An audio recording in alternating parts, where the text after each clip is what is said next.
He shouted my name like it was an accusation, not a birthright. "You can't be serious?" His face blazed red as he reached the last paragraph of the letter I'd left on the dining table, the same table where I'd fed him soup through trembling hands, the same table Lily had never once wiped down. I stood in the doorway, the power of attorney folder tucked under my arm, the house keys resting on the marble counter like a final verdict. I didn't flinch. I didn't need to.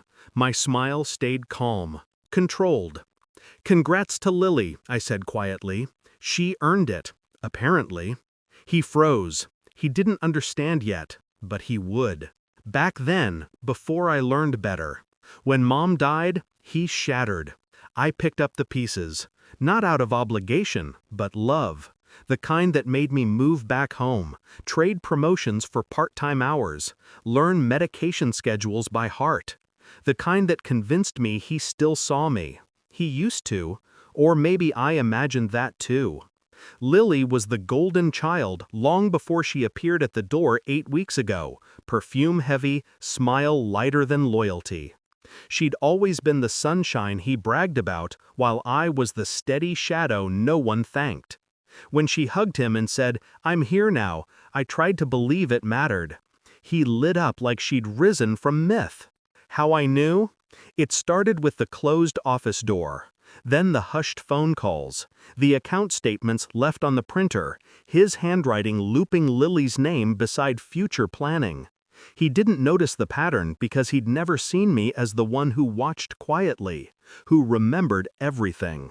The message that confirmed it all came at 1:12 a.m., glowing on his unlocked phone.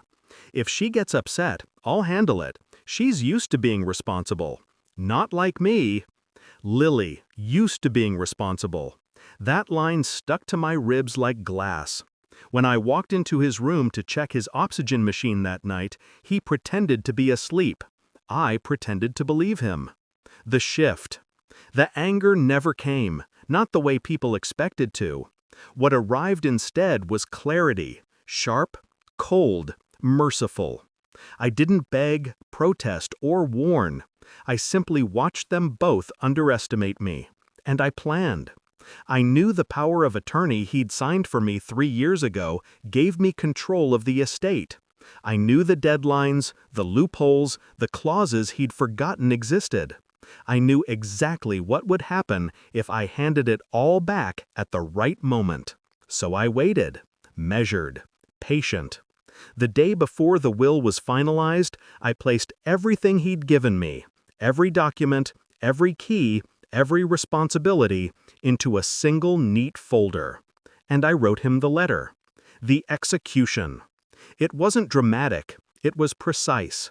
I returned his authority to him legally, cleanly, irrevocably. The lawyers nodded, the paperwork processed in under 12 minutes. Lily's signature on her end had already locked the new will in place.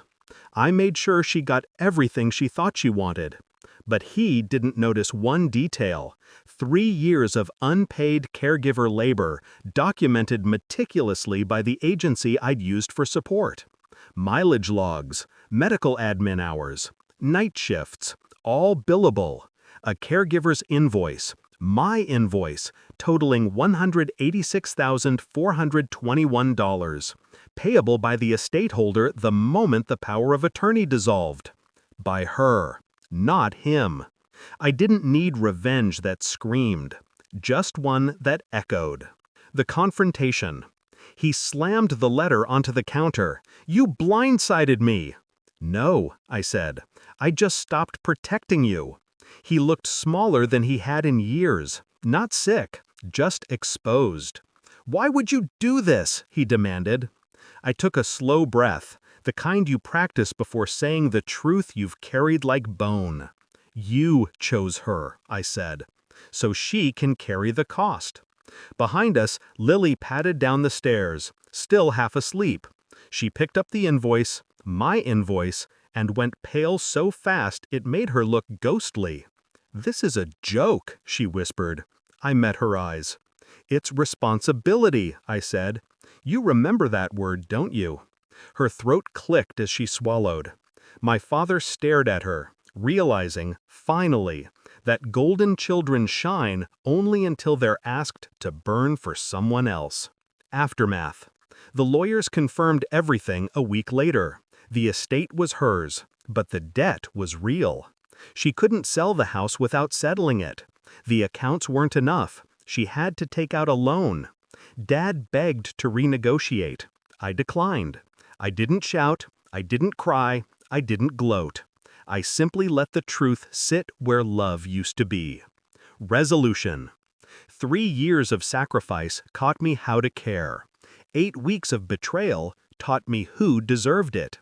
I walked away with nothing he owned, but everything I'd earned.